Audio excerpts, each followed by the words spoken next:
स्वागत है आपका हमारे चैनल पर। मैं हूं आपके साथ शिप्रा सैनी। महाराष्ट्र में चुनाव आयोग के फैसले के बाद पूर्व मुख्यमंत्री उद्धव ठाकरे की मुश्किलें लगातार बढ़ती जा रही हैं। उद्धव ठाकरे और उनके गुट के लिए मुश्किलें कम होने का नाम नहीं ले रही है। अब बड़ी खबर महाराष्ट्र से सामने आ रही है कि उद्धव ठाकरे के खेमे के 3 सांसद और 5 विधायक मुख्यमंत्री एकनाथ शिंदे के नेतृत्व में अब शिवसेना में शामिल हो जाएंगे। ये जानकारी समीर ठक्कर की ओर से ट्वीट करते हुए दी गई है और समीर ठक्कर ने ट्वीट करते हुए दावा किया है कि सेना में प्लान अब शुरू हो चुका है। उद्धव ठाकरे खेमे के 3 सांसद और 5 विधायक मुख्यमंत्री के नेतृत्व में अब शिवसेना में शामिल होने जा रहे हैं।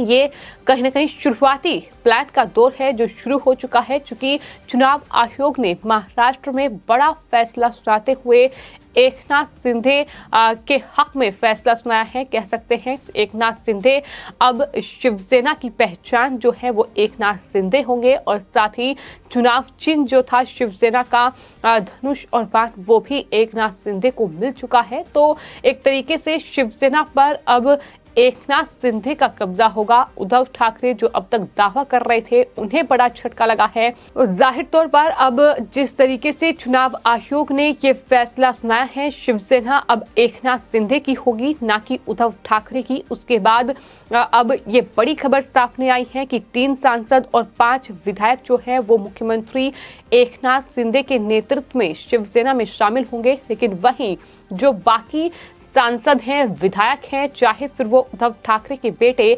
आदित्य ठाकरे हो जो कि विधायक हैं, वहीं फिर चाहे वो जो उद्धव ठाकरे गुट की नेता हैं प्रियंका चतुर्वेदी है उनको लेकर बातचीत रही हो, या फिर जो उद्धव ठाकरे गुट में शामिल शिवसेना के सांसद हैं संजय राउत, आखिर उनका रुख क्या होगा। अब किस तरीके से उन्हें दरअसल एकनाथ शिंदे के गुट में या तो शामिल होना होगा या फिर अपनी जो सदस्यता है वो दरअसल त्यागनी होगी। यही विकल्प अब उनके पास रह गया है और यही वजह है कि बीजेपी के नेता मोहित कंबोज की ओर से ट्वीट किया गया है।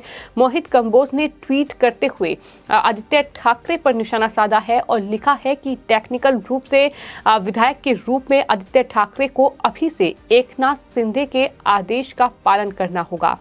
बाकी विधायक और सांसद सभी को शिवसेना प्रमुख की बात माननी होगी और वो है मुख्यमंत्री एकनाथ शिंदे के।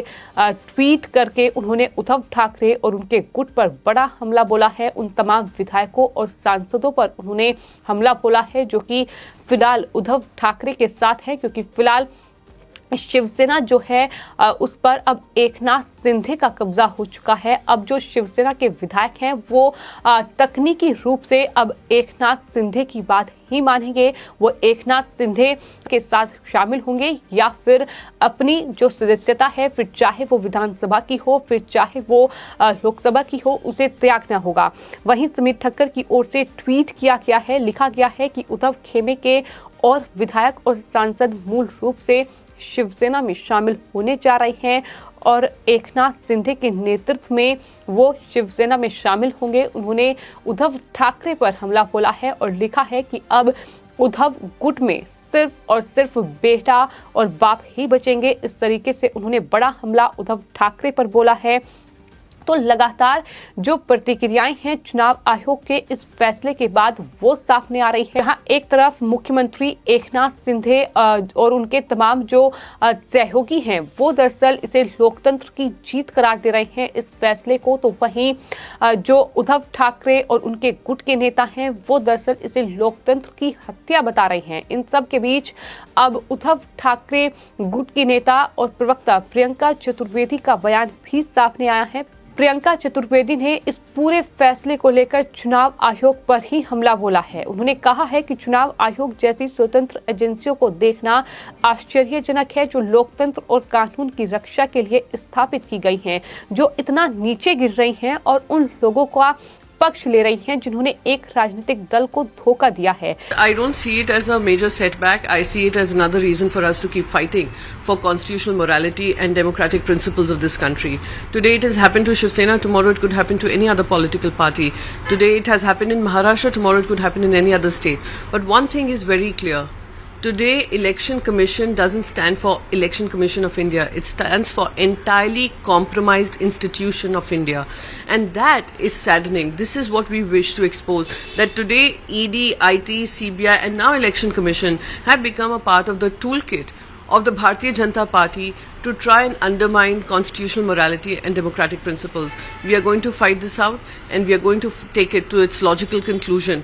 It may be delayed, but our fight will continue with just as much perseverance as we have been fighting over the past 6 months. Election commission पूरी तरह से समझौता किया गया संस्थान है, ये प्रियंका चतुर्वेदी का बयान सामने आया, लेकिन उसके बाद लोगों ने प्रियंका को जवाब देने में देर नहीं लगाई और तेजस पटेल की ओर से एक ट्वीट किया गया जिसमें उन्होंने प्रियंका चतुर्वेदी को लेकर ये कहा कि दरअसल उनका असली दर्द जो है वो अब ये है कि क्या अब उन्हें असली शिवसेना में रहना चाहिए या उन्हें राज्यसभा सांसद के रूप में अपने पद से इस्तीफा दे देना चाहिए। क्योंकि अगर वो राज्यसभा सांसद के रूप में रहना चाहती है तो जाहिर तौर पर राज्यसभा में पार्टी व्हिप का उन्हें पालन करना होगा, यानी एकनाथ शिंदे की जो शिवसेना है जाहिर तौर पर उसका साथ उन्हें देना होगा। तो कहीं ना कहीं ये प्रियंका चतुर्वेदी के लिए बड़ी मुश्किल है और बाकी उद्धव ठाकरे की गुट के साथ जो सांसद फिलहाल हैं शिवसेना के जो विधायक हैं उनके लिए भी कहीं ना कहीं यही मुश्किल सामने आ चुकी है कि या तो वो अपने जो सदस्यता है उससे इस्तीफा दें या फिर एकनाथ शिंदे के साथ वो जाएं। वो शिवसेना में अगर रहना चाहते हैं तो जाहिर तौर पर उन्हें पार्टी व्हिप का पालन करना होगा। ये तमाम जो विधायक हैं, तमाम जो सांसद हैं, उनके लिए मुश्किलें हैं और यही वजह है कि अब एक एक करके उद्धव गुट के जो विधायक हैं, जो सांसद हैं, वो अब एकनाथ शिंदे की पार्टी यानी शिवसेना का अब रुख कर रहे हैं। अब वो एकनाथ शिंदे के साथ शामिल होना चाहते हैं और यही वजह है कि लगातार कहीं न कहीं बयानों का दौर जारी है, जहां उद्धव ठाकरे के लिए मुश्किलें बढ़ चुकी हैं क्योंकि मुख्यमंत्री की कुर्सी भी गई, साथ ही विधायक भी जा रहे हैं, सांसद भी जा रहे हैं, पार्टी भी जा चुकी है, सिंबल भी जा चुका है, शिवसेना भवन भी अब जा चुका है। जिस तरीके से ये बड़ा फैसला चुनाव आयोग की ओर से दिया गया है और इन सब के बीच कंगना रनौत का वो बयान लगातार सुर्खियों में है जिसमें उन्होंने ये कहा था उद्धव ठाकरे को कि ये वक्त का पहिया है, याद रखना हमेशा एक जैसा नहीं रहता है।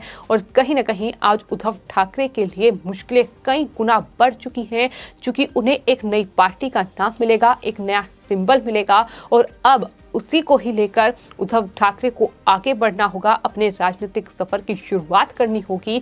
लेकिन शिवसेना को लेकर चुनाव आयोग ने ये बड़ा फैसला सुना दिया है और यही वजह है कि बीजेपी के तमाम नेता ट्वीट करते हुए लगातार उद्धव ठाकरे और उनके पक्ष में जो सांसद विधायक बोल रहे हैं उन पर कहीं ना कहीं तंज कसते नजर आ रहे हैं। क्योंकि अगर उन्हें शिवसेना में रहना है, अगर उन्हें असली शिवसेना में रहना है तो एकनाथ शिंदे की बात को मानना होगा क्योंकि तकनीकी रूप से अब यही दरअसल चीज सामने आती है कि एकनाथ शिंदे ही अब शिवसेना के प्रमुख हैं। तो ऐसे में क्या फैसला ये तमाम विधायक और सांसद करेंगे, किस तरीके से अब जो उद्धव ठाकरे के बेटे हैं आदित्य ठाकरे उनकी विधानसभा सदस्यता भी जाएगी, ये तमाम सवाल हैं जो इन सब के बीच उठ रहे हैं। लेकिन जानकारी यही सामने आई है कि 3 सांसद और 5 विधायक हैं जो कि आने वाले वक्त में मुख्यमंत्री एकनाथ शिंदे के पार्टी में शामिल होंगे। फिलहाल एकनाथ शिंदे के पास